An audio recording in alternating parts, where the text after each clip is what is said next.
Now at ReachMD, we are all about informing physicians and medical professionals to help them better at caring for patients and also to leading fulfilling, satisfying lives for themselves. I asked our guest to be with us today because I think that our listening audience would be really interested in how to ensure that they negotiate the best employment contracts that are mutually beneficial to both the employer and, most importantly, to the physician employee. You are listening to ReachMD, and welcome to the Clinicians Roundtable. I am your host, Dr. Renee Allen, Adjunct Assistant Professor of Obstetrics and Gynecology and practicing OBGYN hospitalist. Today, our guest is Arden Miller. Arden is a practicing physician at Cohen, Pollack, Merlin and Small P.C., a law firm founded in 1977 based out of Atlanta, Georgia. Arden's practice focuses primarily on representing physicians in employment agreement contract negotiations. Arden, welcome to ReachMD. Thank you, Dr. Allen, for that wonderful introduction, and thank you to Dr. Allen and ReachMD for inviting me to participate in this podcast. Of course, being a lawyer, I have to start off with a disclaimer that the information provided during this program is for informational and entertainment purposes only and should not be construed as legal advice on any subject matter. That said, it is a true honor and privilege to be here, and I appreciate this opportunity. Thank you, Arden. Arden, would you be able to please tell us a little bit about your background and professional experience, specifically with regards to providing legal advice to physicians entering into employment agreements? Certainly. I was born and raised in Macon, Georgia, to a family of medical providers. My father was a physician. My mother is still a practicing pharmacist. My uncle down the street was a doctor, and I just grew up around a lot of physicians and ended up even marrying one. So kind of like how physicians end up finding their niche, finding what specialty they want to pursue, I ended up finding my niche in physician employment agreements and physician-related corporate transactional work. My interest in physician employment agreements and physician corporate transactions organically grew as I started assisting many of my physician friends and family members with their contract negotiations. I enjoyed working with doctors and ended up marrying one, as I said, and then through word of mouth, I developed a practice which focuses primarily on medical and dental provider transactions.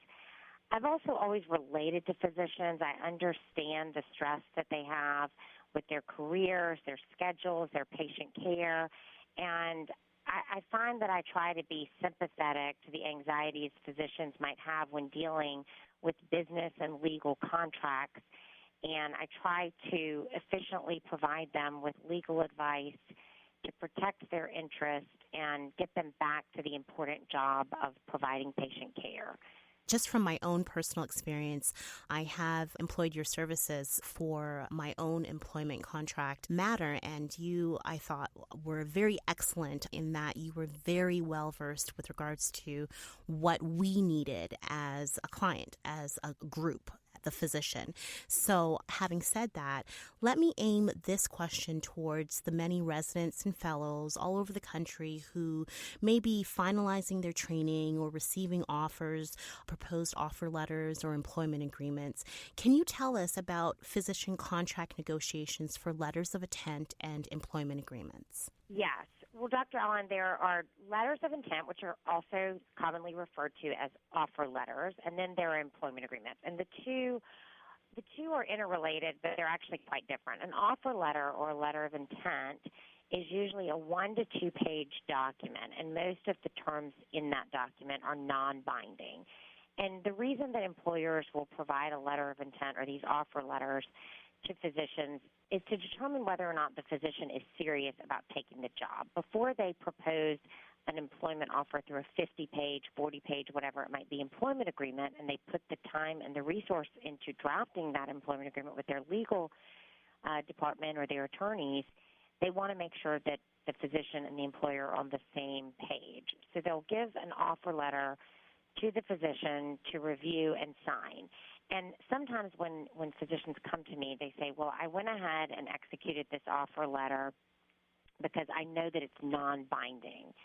And I really want your physician listeners to understand that once they execute an offer letter, even though it's non-binding, they've already agreed to those key terms. So if you receive an offer letter and the compensation is something different than you want to agree to in your employment agreement, you need to go ahead and vocalize those concerns and request the changes at the early stage, because if you execute the offer letter with one compensation term, let's say it's a salary of $100,000, and what you intend on asking for is a compensation package including a $200,000 salary, then you've really waived any opportunity to negotiate on the compensation later if you've already agreed to it on the offer letter.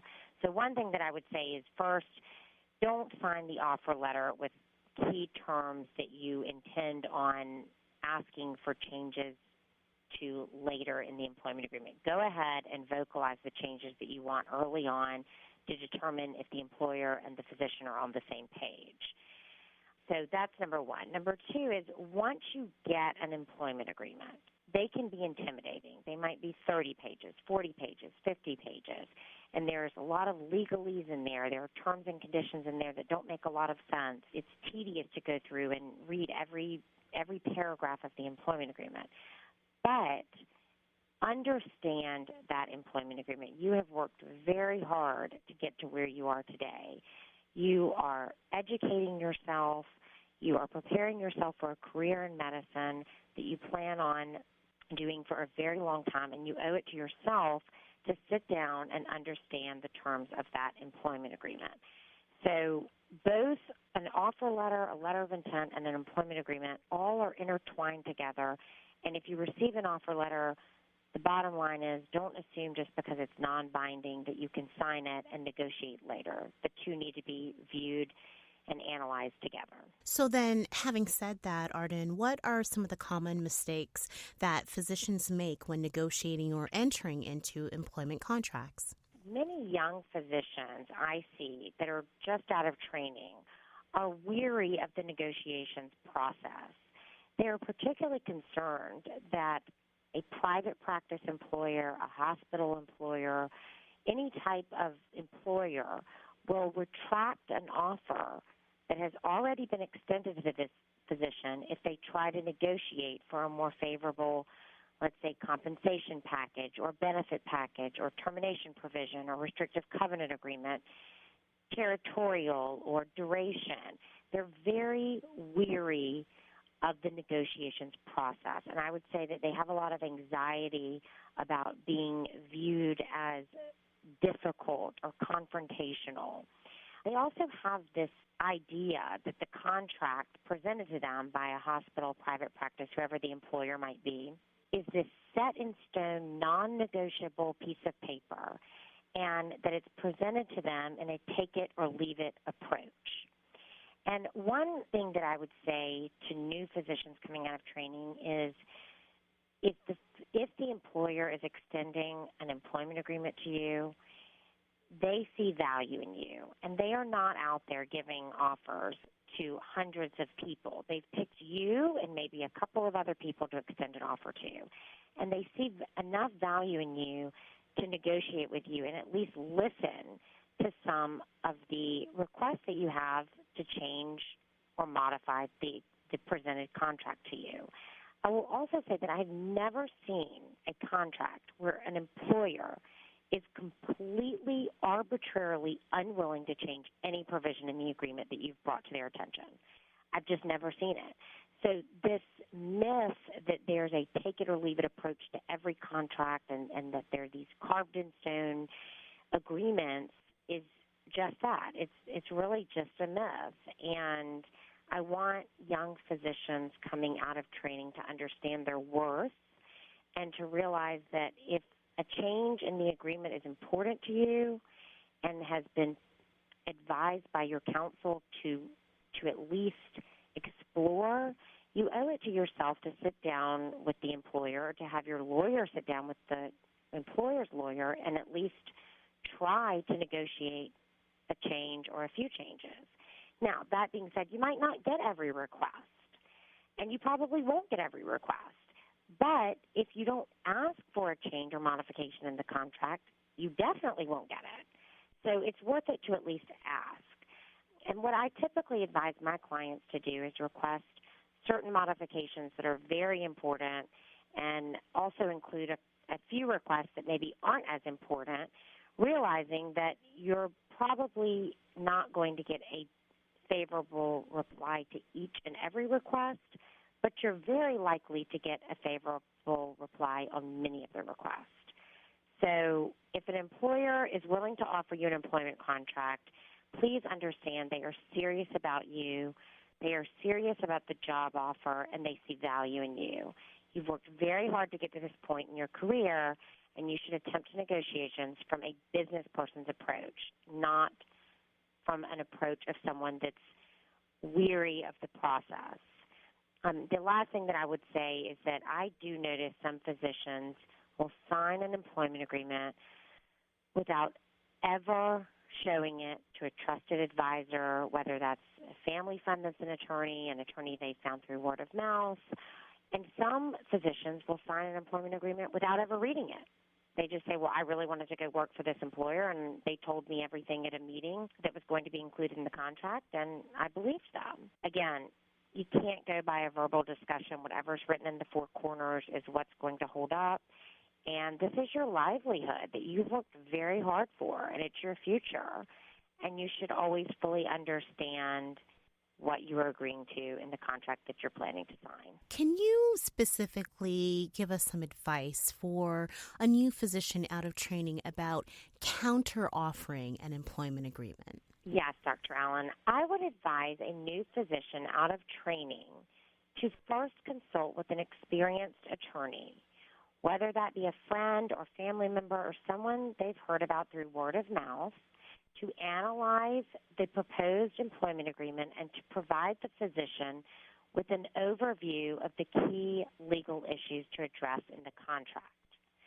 I would also encourage the physician to let the attorney provide them with a list of proposed changes that they would recommend in the contract, and to not be afraid to let that attorney negotiate on their behalf with the employer for certain modifications to the contract.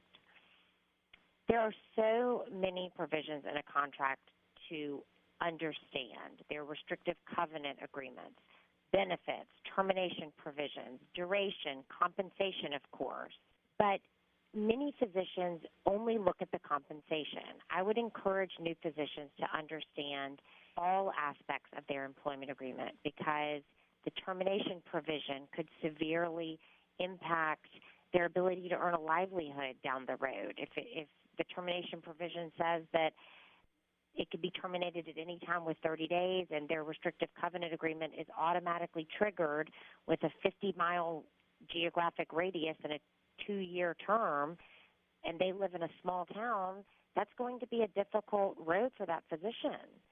I often tell my clients to blame the attorney, which can help in some situations. People love to blame the attorney because the physician says to me, I don't want to be difficult, I don't want to be confrontational, and I don't want to sit down and have these discussions with this employer that I want to have a good rapport with and a good working relationship with.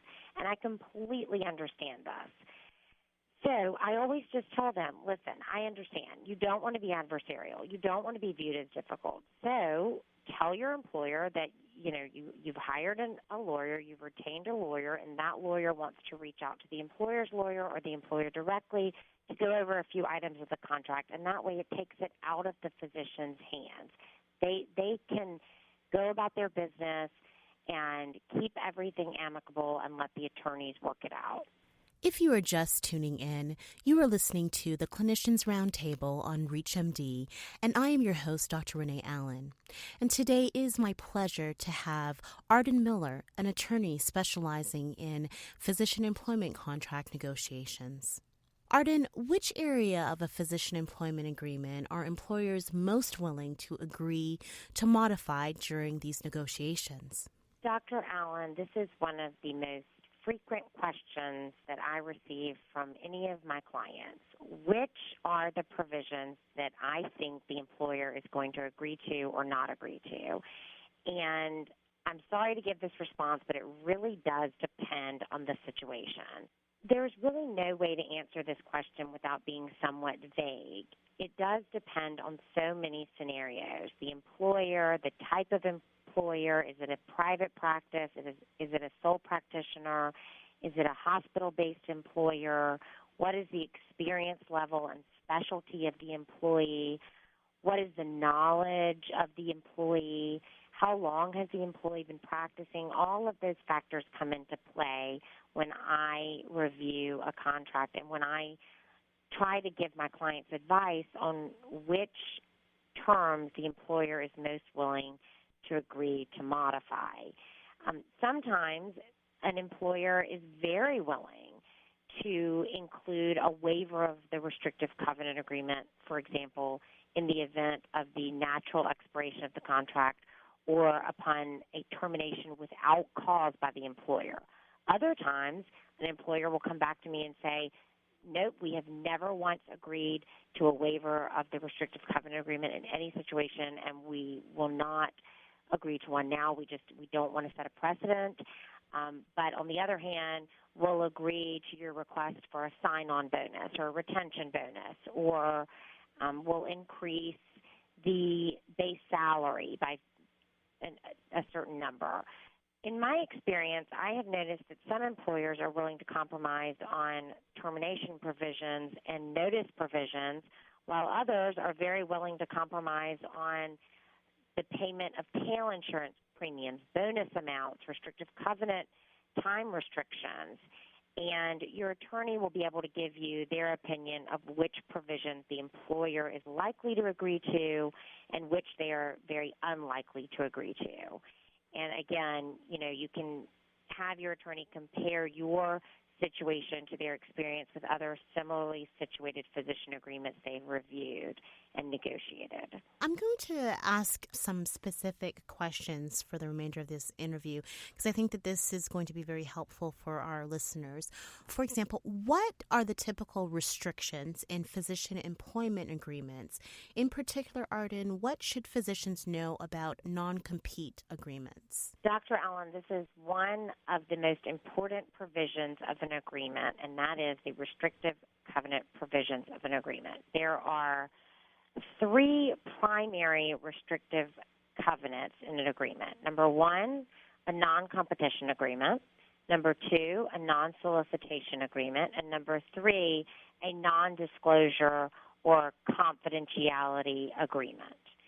The confidential and trade secret provisions of an agreement are important for physicians, but physicians are bound by, as you know, regulatory and federal, state laws such as HIPAA. And so today I think it would be most beneficial for your listeners to understand and learn more about non-competition agreements and non-solicitation agreements. And with non-compete agreements, the main confusing factor of restrictive covenant agreements that focus on non-competition is that these non-compete agreements are triggered upon termination of the agreement for any reason. And I think that many physicians do not understand that triggering event. So they might be terminated for no reason whatsoever by the employer, or their contract might expire and they receive a letter from the employer stating that their restrictive covenant is applicable and that the physician needs to cease and desist from practicing medicine within the 10-mile radius that's covered in the agreement. And I will get a call from that physician saying, I don't understand, my restrictive covenant agreement is inapplicable because I was terminated without cause. What physicians need to understand is that upon termination, if their restrictive covenant agreement is triggered, which in most cases it is, you could be prohibited from practicing medicine in your specialty within a geographic radius outlined in your agreement for a duration of 1 year, 2 years, whatever it might be that's outlined in your agreement. And these are very likely to survive. They're very likely to be enforced. And you need to go through the contract and understand the non-competition agreement so that you can negotiate for a lower duration or for a smaller geographic radius. It might start off that it's a proposed 50-mile geographic radius, and your attorney asks for a 5-mile geographic radius. And that might be accepted, and that could save you from being prohibited from practicing medicine within a 50-mile radius of your current office versus a 5-mile radius. You also need to understand waivers of non-compete. So sometimes my clients will request a waiver of the non-complete, being a complete waiver. So in the event of the expiration of the contract or termination of the contract by the employer without cause, for example, we will sometimes request the employer include a waiver of the non-compete so that it is null and void. The non-competition agreement is only applicable in the event that the physician leaves or resigns prematurely, or if the physician has been terminated with cause. You also really need to understand the duration of the non-competition agreement, because there is a chance that if triggered, you could be prohibited from practicing medicine within the geographic radius outlined in your agreement for 2 years. I mean, I've even seen 3 years. Every state is different with what is considered appropriate, but in Georgia, for example, 2 years is presumed reasonable under the law for an employment non-competition agreement. So it's very, very important to understand the scope of what is prohibited under a non-competition agreement, the duration or the number of years, number of months, the geographical radius, and to understand what is the triggering event of that non-competition agreement. What triggers it? Is it any termination? Is it only upon certain terminations? Is it upon expiration? What is the triggering event? And that's a brief overview of non-compete agreements. When you get into non-solicitation agreements, there are non-solicitation of patients or clients, and there is also a non-solicitation of referrals. So there are two separate types of non-solicitation agreements. And I'll see both of them included in physician agreements, and I will also sometimes see one or the other. And you just need to understand what they say, because in essence, if you are terminated or if you resign or upon expiration of the contract, if the non-solicitation provision is triggered or becomes effective, you could be prohibited from soliciting or calling upon or actively requesting that certain referral sources or patients come to see you at your new office, or that referral sources continue sending patients your way at your new office and located at, XYZ Street. So you have to be very careful that you are not violating any type of non-solicitation or non-competition agreement upon the expiration or termination of your current contract. And if you are in violation of those restrictive covenants, you could really expose yourself to major liability. You could be sued. You could have an injunction against you by a court of law, and it's very expensive to litigate and defend those types of cases. So you just want to really make sure that you minimize your exposure to liability for violations of restrictive covenant agreements. And the best way to do that really is to negotiate those agreements at the beginning of the process. And what I would say is negotiate your contract at the beginning so that you can put it in a drawer and forget about it, so that you can sign it, put it in a drawer, close the drawer, and hope that you never need it. But if you do ever need it, you know that whatever is contained in those four corners of your contract is favorable to you, and if needed, you could use it in your defense.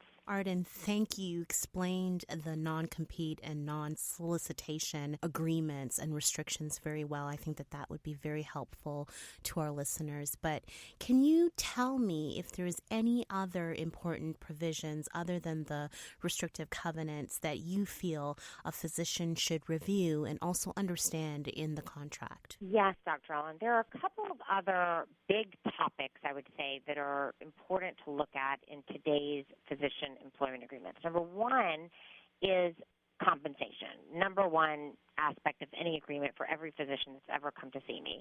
And the different structures for physician compensation, and a physician, particularly out of training, needs to understand the consequences of entering into a base salary compensation or a base salary and productivity combined compensation structure, or a straight compensation structure that centers around productivity. The WRVU method of compensation is becoming very popular in physician employment agreements.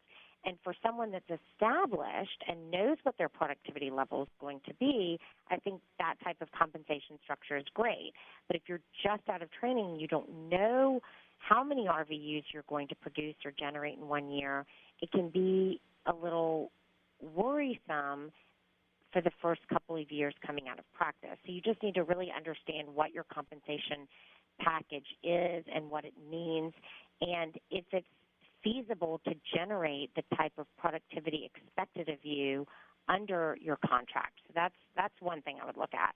Another thing to look at is a lot of contracts include these income guarantee or recruitment provisions, and I encourage all physicians that are entering into these recruitment agreements or income guarantees to understand the repercussions of terminating those agreements early, because most of those agreements require you to stay employed in that area wherever you're going to be practicing for a certain number of years in order to have the debt forgiven. And otherwise you could be left with a lot of repayment obligations, or you could also be stuck in a territory for a lot longer than you expect if you don't understand what the recruitment agreement provisions state. Lastly, on the income guarantee, I just encourage physicians to understand that these income guarantees really are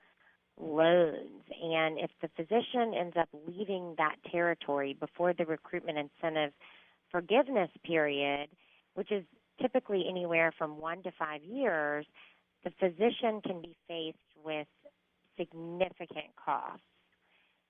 So I just encourage all physicians to understand and analyze those income guarantee or recruitment agreements if they enter into those. Arden, you've gone through many different sections of the employment contract that physicians need to pay attention to and need to negotiate. Thank you for that. I think that this will be very, very helpful for our listeners. In these brief last few moments of the interview, do you have any final thoughts, or would you like to share anything further with our listeners about this topic? Dr. Allen, I would just say in conclusion that all doctors should take the time to understand and read their agreement. You are so fortunate to be involved in a career that is so rewarding in multiple levels, and you owe it to yourself and to your future to read and understand the agreement. And I would also like to point out that the recent trends in physician employment agreements include more favorable terms to the physician. I mean, we are seeing a lot of hospital-based employment, but we're also seeing that physician non-competes, for example, are less onerous. They include smaller geographic radiuses, smaller durations, and I'm seeing many waivers in the event of certain termination reasons. So I encourage you to negotiate for what you're worth. That is a great way to end this interview. Many thanks to Arden Miller, an attorney at Cohen, Pollack, Merlin and Small P.C, for providing such wonderful education on the important issues involved in physician employment contract negotiations. Arden, thank you so much. Thank you for having me. I am your host, Dr. Renee Allen. To download this podcast and others in this series, please visit reachmd.com. We encourage you to like, share, and comment on this episode. Thank you for listening to ReachMD. Be part of the knowledge.